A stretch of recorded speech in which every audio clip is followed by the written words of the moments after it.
The first thing I noticed wasn't her.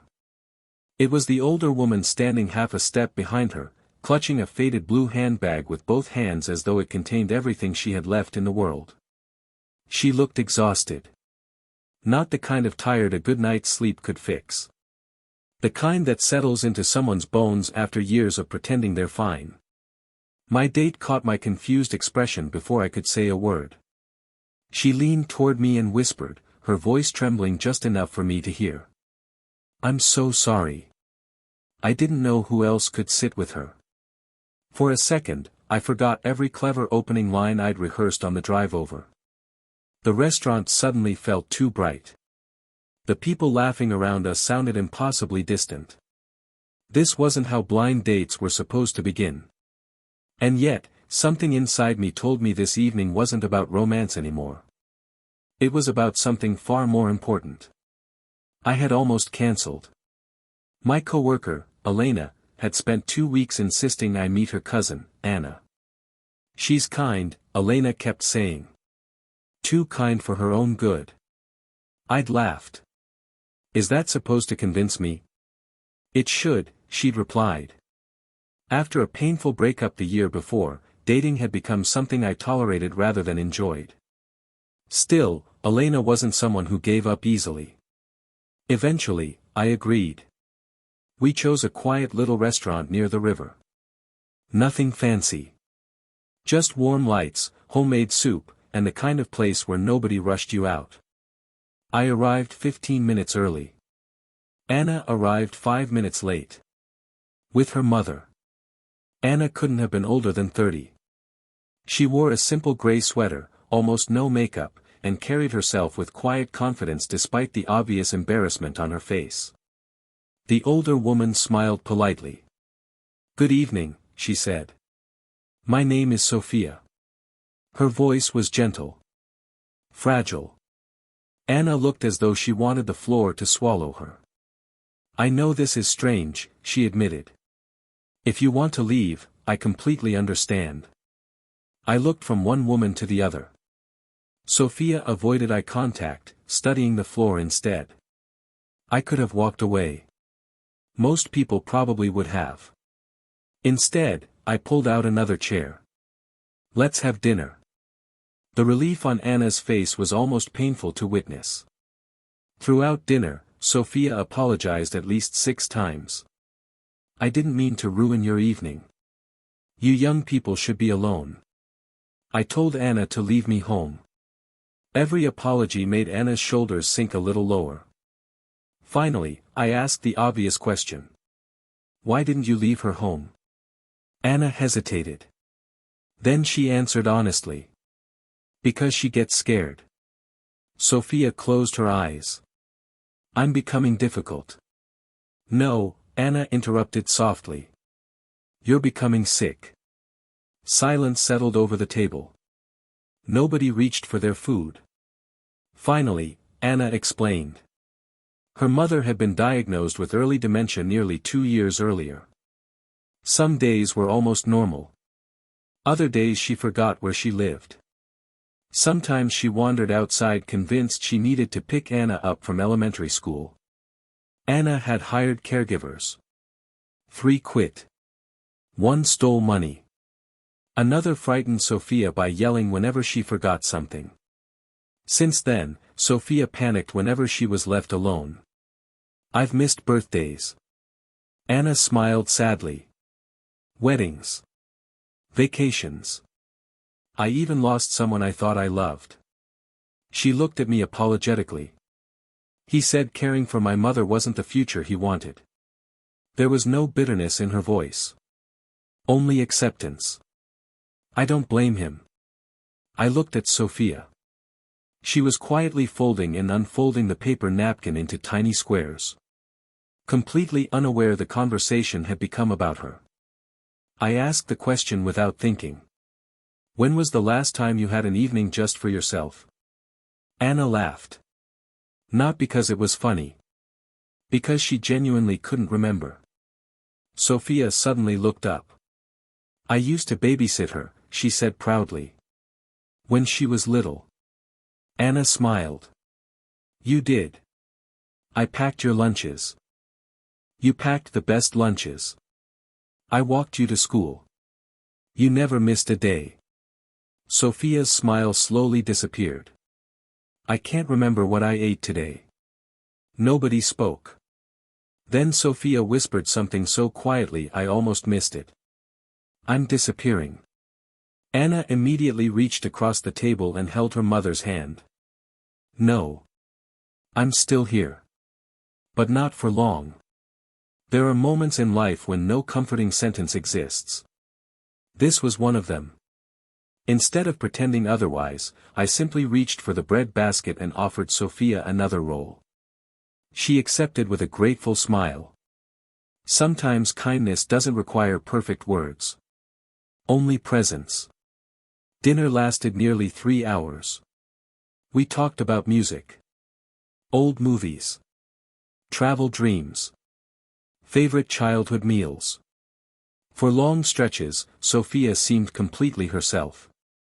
Then she'd suddenly forget where she was. Anna never corrected her sharply. She simply redirected the conversation with remarkable patience. As we walked toward the parking lot, Sophia became anxious. Where's my husband? Anna gently squeezed her hand. Dad passed away 6 years ago, Mom. Sophia frowned. No. Then tears filled her eyes. Oh. It was as though she lost him all over again. Watching grief happen for the first time. Again. And again. Felt almost unbearable. Anna hugged her tightly until the tears stopped. Only then did she remember me standing nearby. I'm sorry. You shouldn't have had to see this. I wanted to. She looked confused. What? I wanted to understand. For the first time that evening, Anna smiled without sadness. A week later, she called. I owe you a proper first date. I laughed. I thought that was our first date. It wasn't exactly normal. I don't think normal is overrated. She agreed to meet again. This time Sophia stayed with a trusted neighbor for 2 hours. Halfway through dessert, Anna's phone rang. She answered immediately. Her face turned white. My mom's gone. We found Sophia 3 blocks away sitting alone on a bus bench. She wasn't crying. She simply looked confused. When she saw Anna, she smiled. There you are. I've been waiting for my daughter. Anna knelt beside her. I know. I'm here. On the drive home, Anna apologized repeatedly. You don't have to keep rescuing us. I shook my head. I'm not rescuing anyone. I'm just showing up. She stared out the window for several seconds. Most people stop showing up. That sentence stayed with me long after I got home. Over the following months, our lives slowly intertwined. Dating Anna meant dating reality. Some evenings ended early because Sophia became frightened. Movie nights turned into board games around her mother's kitchen table. Weekend trips became afternoon walks in the nearby park. Nothing looked like the romantic future I'd imagined years earlier. Yet somehow it felt richer. More honest. One snowy afternoon, Sophia asked me a surprising question. Are you my son? Anna quickly started explaining. Before she could finish, I answered. I can be, if you'd like. Sophia smiled with genuine relief. Oh good. I always wanted a son. Anna quietly wiped away tears before her mother noticed. Winter became spring. Spring became summer. Sophia's memory continued fading. She forgot birthdays. Recipes she'd cooked for 40 years. Sometimes even Anna's name. But strangely, she never forgot kindness. She remembered people by how they made her feel. Not by what they looked like. Every visit she greeted me with the same warm smile. I know you're safe. Even when she couldn't remember why. One evening I found Anna asleep at the kitchen table beside piles of unpaid bills. Medical expenses had quietly consumed nearly everything she'd saved. She had sold her vacation fund, cancelled graduate school, taken freelance work late into the night, without telling anyone. The next morning I contacted several friends. One was a lawyer.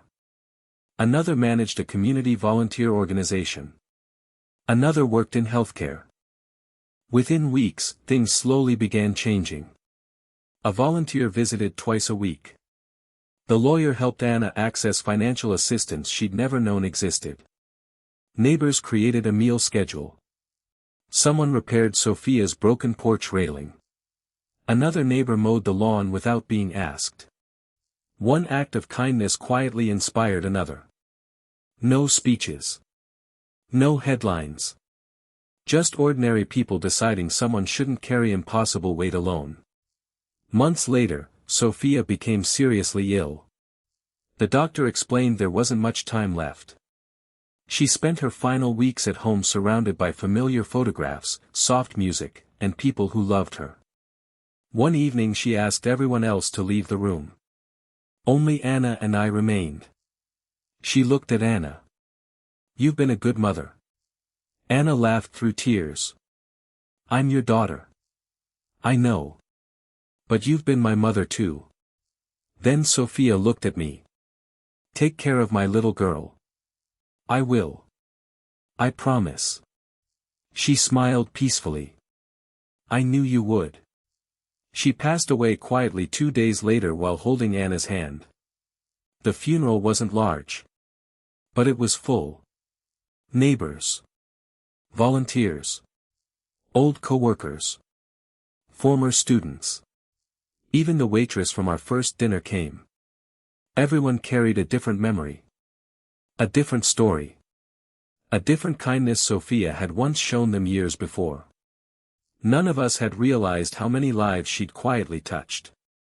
Love, it seemed, had been returning home all along.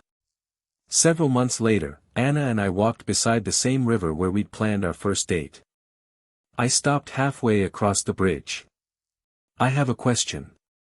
She laughed. "This sounds serious." "It is."